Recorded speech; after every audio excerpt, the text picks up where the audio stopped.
he said once things start coming off, you don't have much time.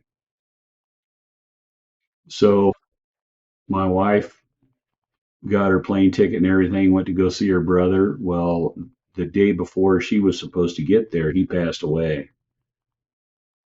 So anybody that has diabetes, they need to take that serious because that is no joke. Fred, how did you find carnivore? Well, I was really suffering and I needed to lose some weight. And there's one gentleman that's always on YouTube, some young fit guy advertising um, how to get in shape and not selling anything. But then when you sign up for his program, he's selling a bunch of stuff, selling his program, selling his supplements, all sorts of crap. So along with that, when you start down that road of somebody's video, health and nutrition video, next thing you know, everybody's video pops up. I seen Steak and Butter Girl, the Steak and Butter gal, her picture popped up, and I can't remember what it said, but it was something about steak and butter and bacon and eggs. Oh man, and she's a pretty attractive young lady. I said, how can this girl be eating this stuff? Well, I started watching that, and then Dante Ferrigno's video pops up, the one where he first started, and it was kind of a long one where he first got into carnivore, and it shows him from the beginning till now to the update part of the video. You go, holy smokes, this guy, he transformed. It was like a caterpillar, turning into a butterfly. Not that he's hot like a butterfly, but you go, holy smokes, that guy really changed. And then there was the Steak and Butter Gals group. There's I can't remember the guy's name, but he was really heavy, and then he got really fit. I said, holy smokes, I'm heavy. Maybe I can get fit. And then I seen Anthony Chafee, and one of the videos pops up, shows him he's standing there with no shirt on. It's holy crap, that guy's in good shape, and all he eats is meat. So I jumped on that wagon, and I haven't looked back. But um, I've put away a lot of animals in a year. I just passed a year. March 2nd was my carniversary. So A happy yeah, anniversary. I put away a lot of beef and a lot of eggs and pork, and I don't really eat that much butter because I cook with all the fat that I drain, because sometimes I'll go and I'll buy some beef trimmings or some pork, and I'll cook that down in the air fryer in the oven because our oven has that attachment. I'll cook that down and then I'll save that oil, and then I'll use that to cook other things. And if I have shrimp or whatnot, I'll fry that stuff up in that oil. So the Procter and Gamble or whoever, they're not getting any of my money for their seed oils. Um, so it's been over a year now. I mean, that's what more than 14 months now, right? So Yeah, at 14 what months now. what yeah, what point did you kind of, after you started eating this way, what point did you feel like, "Oh, wow, this is this is really working. Like there's something to this." It took a couple weeks, I think, but I started noticing the inflammation because I had the bottoms of my feet were becoming numb from the heel forward, and I don't know what that would be. And then the bottoms of my ankles up towards up my shin were turning brown. And I thought, wow, this is weird because I hadn't been in the sun in a long time, but it looked like I had a suntan, but it wasn't a tan. I think it was diabetic neuropathy or something, but I hadn't gone to the doctor. And you know, I didn't look at it to I didn't look at the carnivore diet to become I didn't think I was fixing anything other than my weight. But as my weight came down, a lot of other things started improving. My eyesight started to improve. My like I don't need my glasses for my computer. Of course, the swelling in my ankles went down, and I noticed the feeling is coming back in the. There's only a small spot on my heels that is has any numbness, but it was half my foot. The holy smoke, this is not right, you know. And that stuff has started to come back, and I imagine it's going to take a while before it fully returns. And the deep suntan from the diabetic neuropathy on my ankles is starting to fade. Um, my feet, my ankles aren't as fat as they were. I can wear my shoes, doesn't feel like I can't lace them. I can run up and down the stairs no problem. I can I can do some fitness stuff in the morning, when I wake up. I don't have to get a cup of coffee or anything before I get up. I have to use the restroom after 6 hours of sleep, but come back upstairs and then I just drop down and start doing some calisthenics, and I do that every day. Haven't missed a day since let's see, January 1st. I wasn't doing a whole lot because I didn't want to push it until I felt like I was fully healthy again. And last year, like March, April, and May, my blood pressure was in the 190s over 100. Now sometimes it's in the one teens over 60s or the 70s. So it just depends on what happened during that day, but it bounces between the 116 over 66 to 130 plus over 80. So it's well within the range. And I noticed before, when before I got fat and obnoxious, my blood pressure would be so low and my heart rate was low from cycling that sometimes if you kneel down and then you get up, you get dizzy. And a couple times I felt that out in the backyard. I've been over to pick up after the dogs, and you get up and you go, oh man, you get a little lightheaded. Ooh, hope my blood pressure's not dropping too much. But when I went to the doctor in March, I got my blood work done again, and see, my total cholesterol was 267. So the doctor's like, "Ooh, man, might want to think about getting you on a statin." I said, "You know what? You can save the statins. You can save all that stuff." And then he recommended me get a CAC scan done, and I did that on Monday of this week, and it came back at 27. And the doctor, the nurse practitioner, whatever called, left a message. Well, the doctor would really like to see you get on a statin. It would help prolong your life. I looked up, and it's like 0 to 100 is considered low, and then it's after that is where it gets it starts to get dicey. But for my age, because I'm in my 60s, it's if you're under a certain level in your 60s, it's not going to affect you that much, and if any. But I don't know what it was before I went on the diet because I didn't have my blood work done, and I wish I would have did all that blood work. I wish I could have got a CAC scan done and got my blood work done before I did the diet.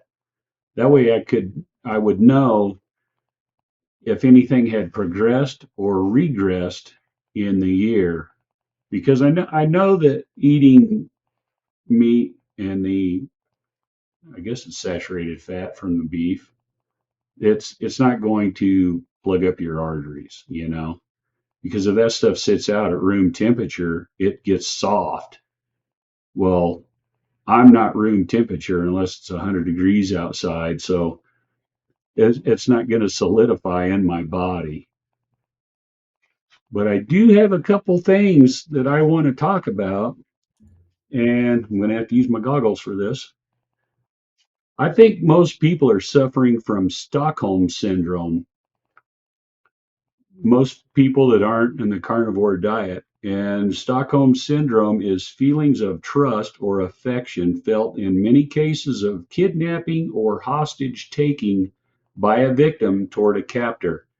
Well, you know how people feel about their doctors sometimes. Some of them really love their doctors and they believe every single word they say. And the captor would be the food industry and all the nonsense that they do. So people are stuck feeling trust for their doctor, and their doctor doesn't know squat about nutrition. And then they totally feel for their captors, which is the food companies, and they can't get rid of the bread or cupcakes, soda pop, any of that stuff. So these people are just trapped in that Stockholm syndrome. Yeah. It's very interesting how um the correlation between how sick we are and how much of the food we're consuming from the food companies, everyone ignores that. But when a doctor says, look at this association here between cholesterol and these other things, it's like everyone's like, oh yeah, we got to pay attention to that. But everyone's ignoring that massive association between high consumption of ultra processed food and all the problems from it, like the problems that are increasing, like diabetes, heart disease, that kind of thing, right? Oh gosh, it's horrible.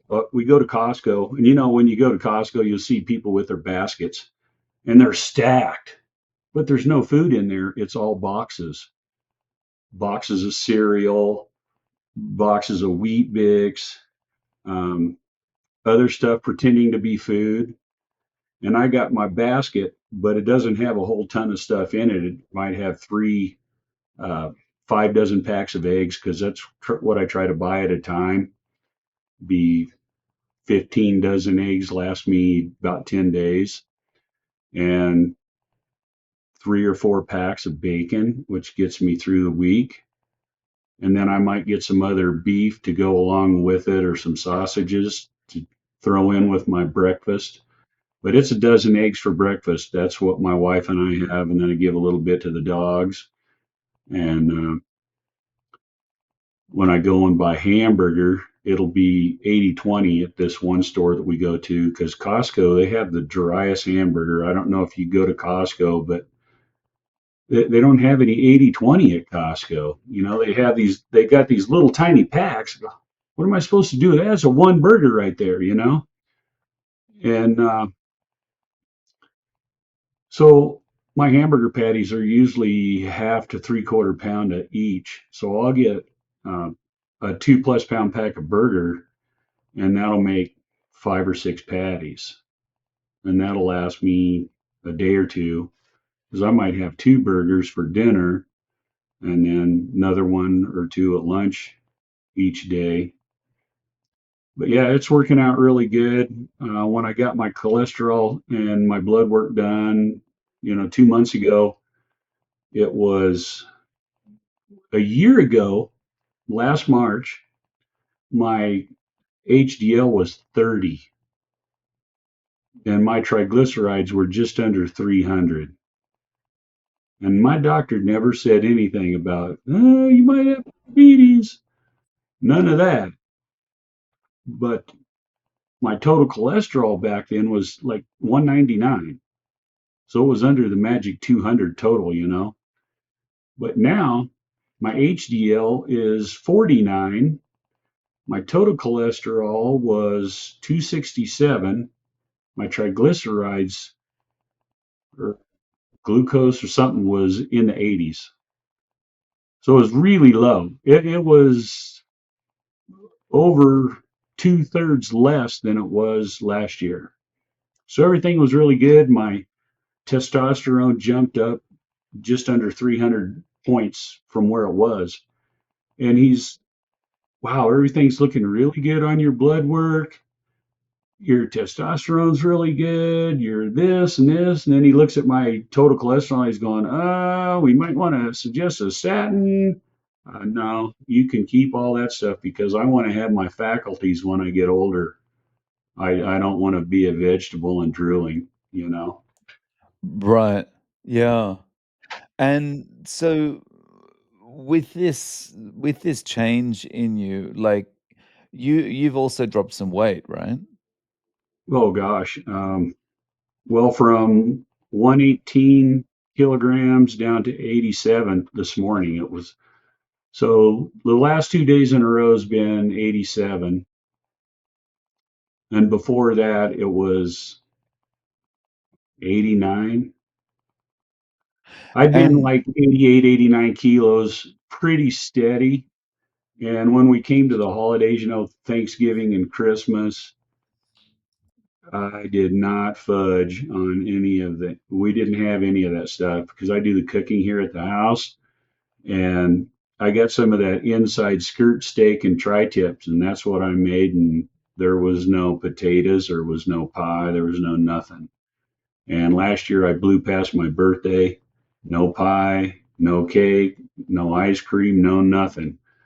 And I've done that well since last March. I haven't done anything, but we did have some guests over last Saturday, and I made some big old steaks, and we bought a couple baked potatoes to go with them. And the potatoes weren't very big; they were russets. We baked them, and I loaded mine full of bacon and butter. And the next day, nothing had changed on the scale because I get up when I get up in the morning, I do my stuff. I weigh myself every day because I'll know if something has affected me. Like if we go to a Mexican restaurant and I have some tortilla chips or whatever, I guarantee the next day it's going to be exactly 2 pounds. And that 2 pounds is going to be water, from the carbohydrates. And it takes a few days before that goes back down. But after that potato, I woke up the next day and it was the same as the previous day before the potato. So that was the only thing I had. And, our guests, they brought salad and they ate that, but I don't eat salad. And I wasn't going to have a baked potato, but I did. But, I had a pound and a half New York strip steak to go along with it and all the fat that was crisped up on the smoker from it. I think your body's also when you've been eating in a ketogenic manner for a period of time, your body's also very good at dealing with the assault from the starches or whatever, when you're just doing it on a one-off basis. So like, yeah, when you have that potato, it's probably like your body's like, oh yeah, I can deal with that. But it's the issue then comes from the people that go, I did okay. I'm going to have another potato and another Oh, potato yeah. and another. I made a bunch of bacon when I had the meat on the smoker, and then I cooked up a bunch of bacon and crunched it all up, and then I put it in a bowl. So when our guests came over, this is for your potato. I put the butter out, real butter, and then the bacon bits, and that's what I just loaded on mine, and everybody could do whatever they want after that. But yeah, it was delicious, and I don't know. I use a heavy kosher salt on the steak, and then I finished it off with some other type of seasoning. But gee whiz, that thing was so good. Um, the steaks were a little big for the guests because they had all that other crap on their plates, so they had some doggy bags to take home. Yeah. So you said you do all the cooking. So is the rest of the family eating this way? Yeah, my wife, she's stuck. I cook the breakfast and this is what I make, and I cook dinner and that's it. If you want something else, you're gonna have to fix it. And like, how is she feeling doing eating this way? And she's off. Um, she was on some type of medication for her diabetes, so she's off all that. And her, oh gosh, what was it? Her A1C, mine's down in the fours, and hers went from six something down to 5.0. So she's doing a lot better. Yeah.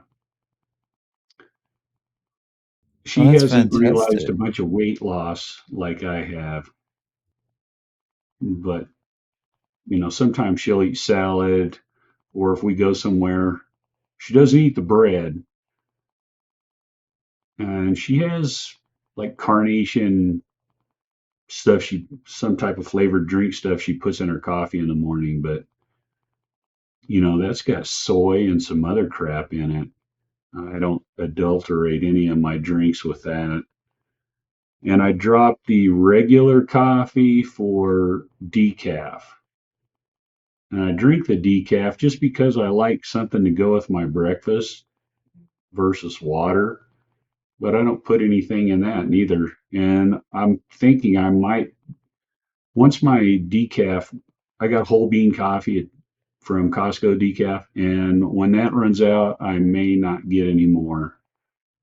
I've had, gosh, probably 3 months on decaf to where if I stopped drinking coffee, it shouldn't affect me where I'd have a headache or anything, kind of wean myself off. And I don't have any other caffeinated drinks whatsoever. So, Wow. That's great. You've been able to wean yourself down to the point you feel like you're ready to give it away. Um, so along with going down to decaf and also doing carnivore, your sleep has got better? it, I fall asleep earlier because I used to be up till like midnight, 12:30, and then wake up at 6. But sometimes I drift off on the couch at about 10:30 to get up and go to bed. Problem is, you have a really deep sleep, but not for a long time. And you wake up and you go, "Oh God, I need to lay here for a little bit. I can't be waking everybody up in the house." So I, if I wake up at 4:30, I just jump on and watch some YouTube, and then get up at 5 o'clock so I can get everything else done. I got new work hours. I go to work at 8 a.m. So I got to give myself time to get breakfast done, the dishes done, and then get anything else done before I go to work. Luckily, I work from home, so I don't have far to go. I just go up the stairs and get after it. Yeah. How is your um how has your focus or concentration and things like that changed as far as work goes? Has that improved at all? Oh gosh, yeah, it's got way better since I've been on carnivore. My productivity up at work has gone up, and then I changed positions, so I'm working in another department now, and I'm trying to get that stuff down, which is a lot more involved than what I had before, but that's coming around. I'm still in the training phase on that position. There's just, I know the position, there's just more steps and things you need to do with this part of the job versus what I was doing before. So, but yeah, it's really worked out, and the memory is a lot better when you're not all foggy from eating a bunch of crap. It feels good to be at the point where, you wanna take on the new role, the new challenges, that kind of thing, right? You're not feeling like, "Oh, I'm over this. I'm over this work. I'm just happy to be doing what I've always done," you know? Well, I'm getting close to being over it because, well, let's see, 5 to 7 years, 5 to 6 years before I can retire full retirement. That's lucky, but not lucky. Because when as you get going on in years, you go, oh God, every birthday's another nail in the coffin, so to speak. Oh crikey, well, if I live as old as my grandparents, I'm two-thirds down, unfortunately. Ugh. Oh well, it really makes you think you can do things that you probably shouldn't do. Like I built this barbecue shack in my backyard, which is a 10 by 10 building, and I did all the heavy lifting on that myself. 'Cause, you talk to your grandparents or whatever. Well, I can't talk to my grandparents now unless I have a Ouija board, but they when they were alive and they were growing up, it was in the 20s, not the 2020, the 1920s and the teens. So they did construction and they built their homes and they did everything because they were self-sufficient. And I said, well, my grandparents did this, so I'm going to do it. And I did it. And it worked out really good. And then for my wife's birthday, her birthday was a week ago. I says, what do you want for your birthday? She says, oh, I want a swing set. And I go, oh God, a swing set, for an adult. So I looked online and I see this guy that built this. It was a big honking wooden swing set.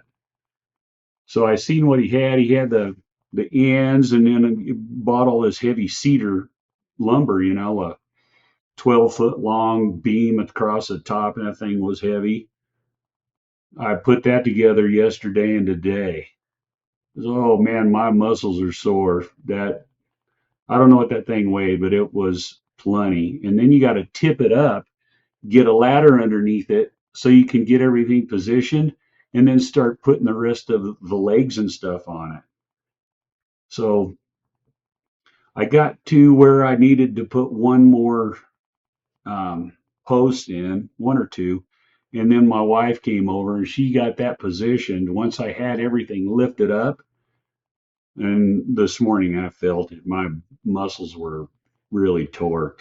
And then, like a dumbass, I went for a mountain bike ride after I got done with that. So, definitely eating carnivore. And once you start to feel better, you may experience moments of stupidity where you'll think you're younger than you actually are.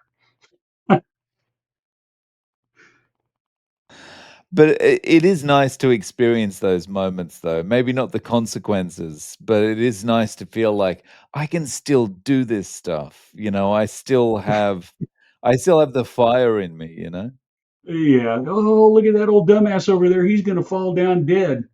But yeah, I got it done. And my neighbors go, oh, wow, that's pretty good. I said, yeah, it was heavy. All that lumber weighed a bunch, but I got it done. So I feel good about it. And I've got to say, that's impressive that you've done that on your own. It wasn't very smart because one of my neighbors go, you could have asked for help. Well, I could have, but I didn't want to bother anybody, you know. And the fact that I was able to do it myself, and when I got to the last couple steps, my wife came over and guided the lumber in, and then I finished it off. But I finished it off this afternoon. That's why I'm a little red on the head, my nose. I Right. was out in the sun. But yeah, it doesn't hurt. It's weird. Nice. Nice. Um, so Fred, based on your experience with carnivore, if you were giving someone advice about getting started, what would you tell them to do? First thing I would say is go get your blood work done. Go get a CAC scan done, and I would give them some videos to watch, some people's names. Here, check this out. And you would have to decide, you know, you would have to decide what kind of a person you are. because I jumped in with both feet. I just dove in the deep end and had that brick around my ankles and I sunk to the bottom. But I work from home, so if I figured if I had any issues, I'm going to be near a restroom, you know. And luckily I hadn't had that, but I have noticed since I have been carnivore, and if you have something, a sauce or something on your steak, you have a Heinz 57 over there? I don't think so, no. It's really tasty, but I noticed the last couple of times I've had it, it interacted with my lower end in a bad manner. So I'm gonna have to cut that out. I don't know what it is in that sauce. It tastes delicious on your steaks, but um, yeah, it left me wishing I hadn't had it. But that would be my best, advice is figure out what type of person you are. You're either in or you're kind of in. But the best thing would be to get rid of the carbs, the breads, the cakes, the pies. We've had some activities here in our community, and I just didn't have anything. We got invited to some type of event for one of the neighbors, and they had chicken cordon bleu and some other stuff. I said, "Well, I'll have the chicken," and I took one bite of that. I thought, this tastes terrible. Did have no flavor, and I don't know what they cooked it in, and it was dry. So I didn't eat anything. But before we went, I had a couple big old hamburgers a couple hours before we went over there, so it was no big deal. And then they brought the dessert, and I told the lady, I says, you know what, you can take that back. I'm not going to eat it. So I had one bite of the chicken cordon bleu, and it was crap. So I didn't eat anything else. Um, and then one of the neighbors, oh, you can't eat any of this, you know. And I look at my wife, I said, well, I choose not to eat it because I don't want to feel like trash the next day, you know. And they just don't get it. Yeah, you've really got to experience it to understand, right? You like because your perspective on food and the energy your body needs and the nutrition your body needs and everything like that completely changes once you start eating this way.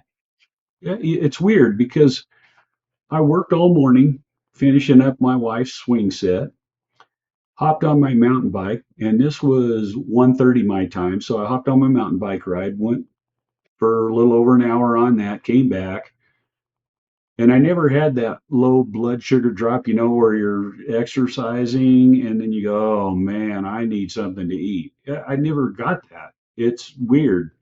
I came home and I threw a hamburger in the microwave and warmed it up and put a couple small pieces of cheese on it. And that's what I had. So, oh, okay.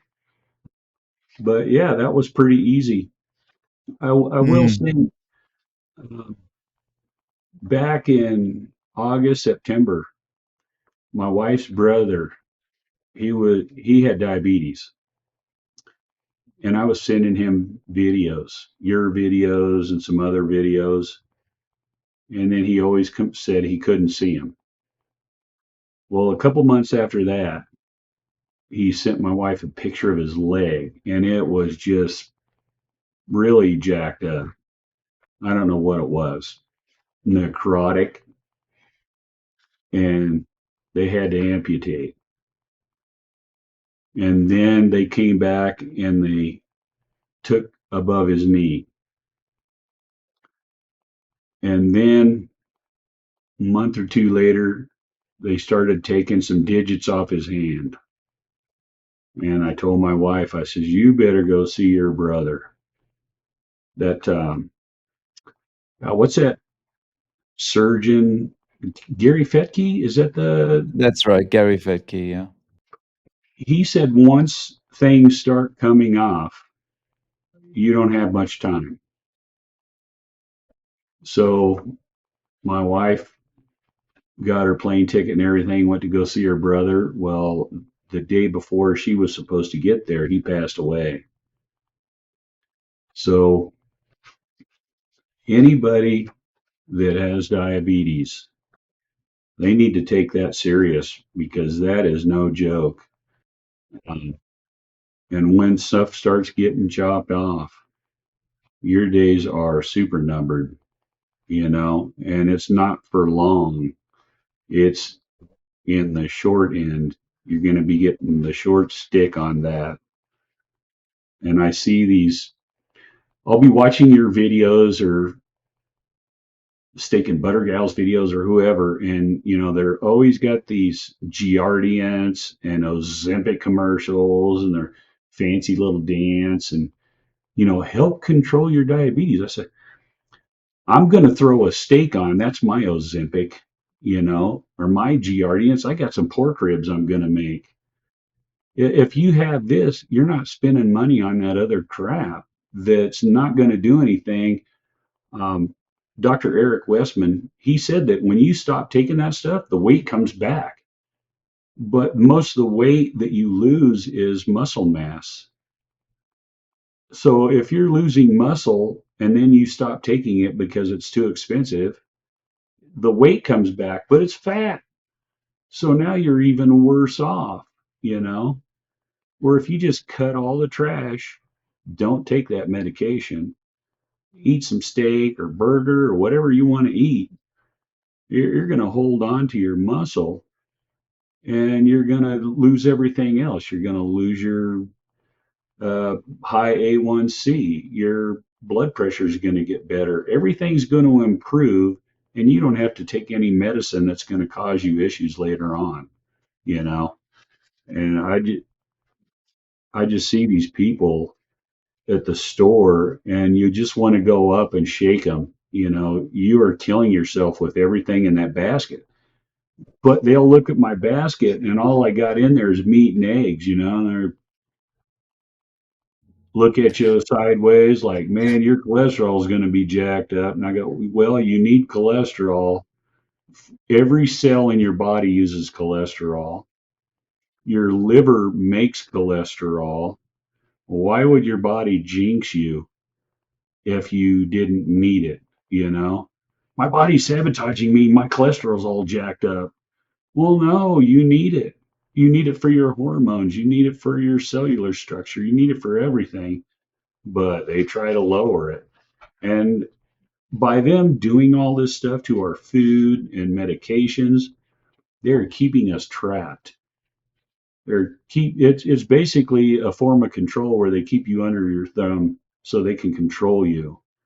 And it's going to be the same with all the food, as they try to get rid of uh, animals that supply real nourishment and get you on these goofy vegetarian diets. That's just a way to control your mind and everything else. And that's probably why people act so crazy sometimes. Yeah, that's why, so all the people that end up, protesting against people eating animals and, being really hardcore vegan and stuff, it feels like, I know they've got an ethical thing about, looking after animals and not killing animals and things like that, but it also feels like in a way they're being used by food companies that have an agenda and food companies Right. don't want us eating meat because the more meat we eat, the less processed garbage we eat.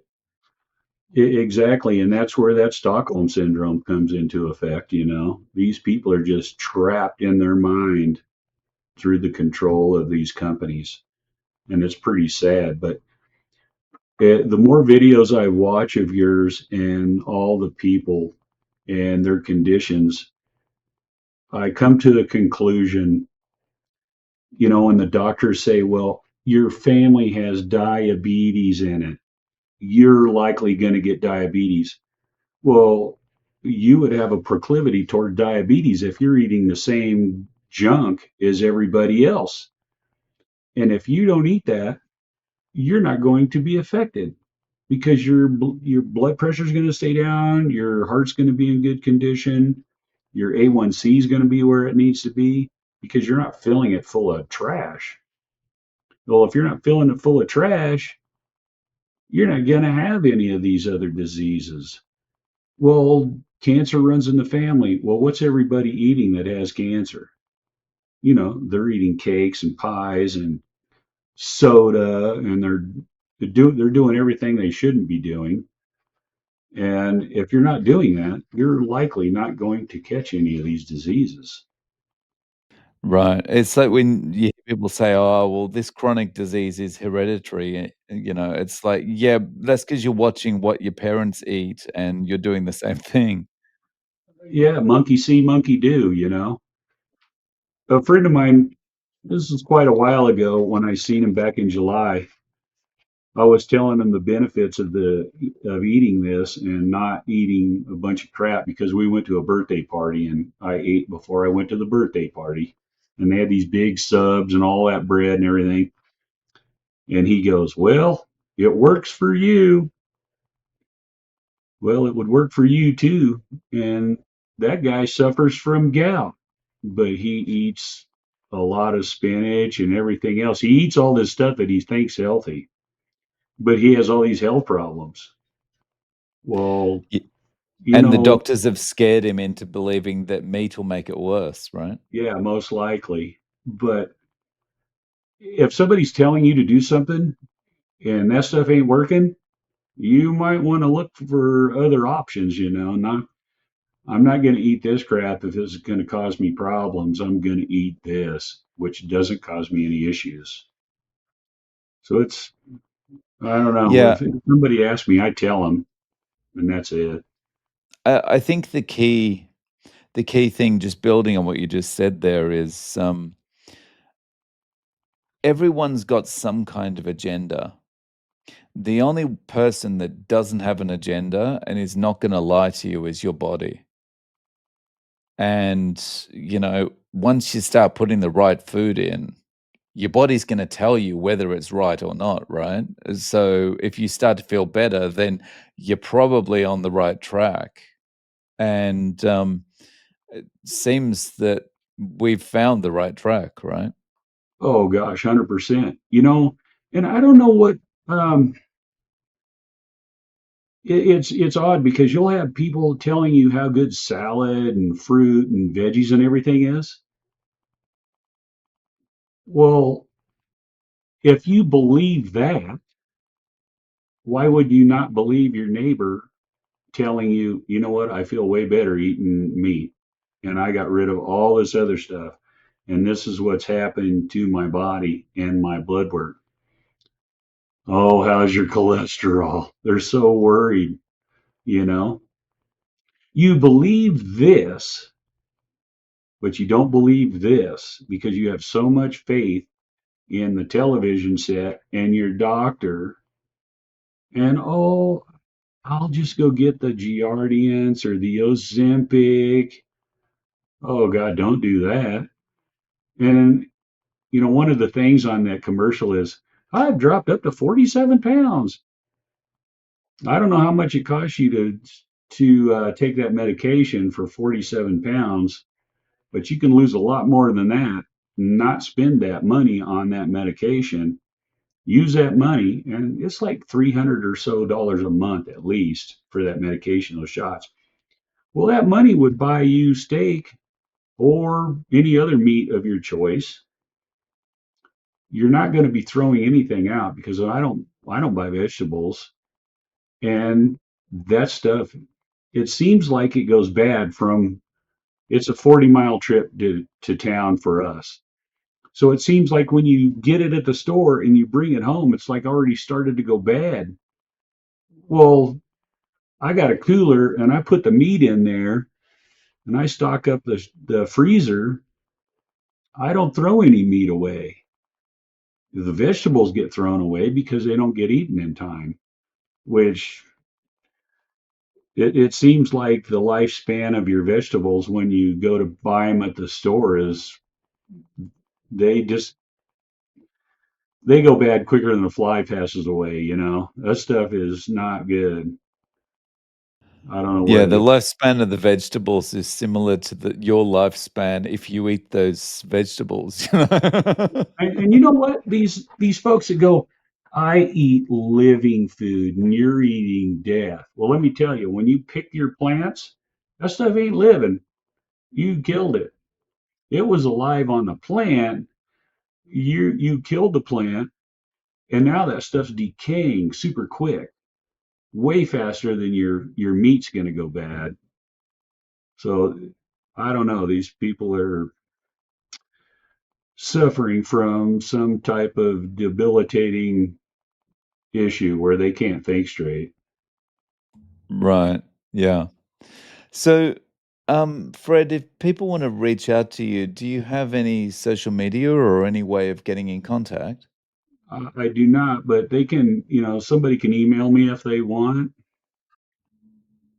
I No keep worries. thinking of getting a separate email, and it would be kind of be an acronym. It would be KISS Carnivore, like keep it simple, stupid, because people overthink things. I never did Atkins because I don't want to count anything, macros and micros and whatever else. The only thing I count in the morning is how many eggs I crack and put in the bowl, or how many burgers I put on my plate, or how many steaks I put on the grill. That's my only macros I count. I don't want to have to count. I had this much fat with my meat. I had this much protein. I don't want to have to count anything. I keep it simple. It's easy. If you try to overthink everything, you're just going to drive yourself nuts. I don't like vegetables. They're kind of bitter. I would eat them because they were made in something. I like Chinese food, but I don't eat it anymore because of all the crap they put in it. But, if you put a bunch of sauce and everything on your broccoli, of course it's going to taste good. Who has a plain salad with nothing on it? Who has plain broccoli? They have dips. They get their ranch dressing. They put their ranch dressing on their salad. They get other salad dressings. Well, if your vegetables are so tasty, why are you putting all that crap on there? Because you got to make it taste better because it's not that good. Yeah, exactly. It's the vegetables just become a vehicle for what you actually want to eat, right? Yeah, I'm going to have to load this one up to make it taste good. Well, I don't have to load anything up on my steak. I salt it up and I cook it on the grill, and holy smokes, don't need anything else. It tastes delicious. Yeah. Um, yeah, no worries. So, um, I'll link to your email in the show notes. Okay. Um, Fred, thanks for coming back on and sharing your story and what the updates with us. I really appreciate your time. Well, I really appreciate your time. And you know what? I find myself telling people at my work when I help a customer, I go, well, I really appreciate your time. And I'm thinking, oh gosh, I sound like Dave.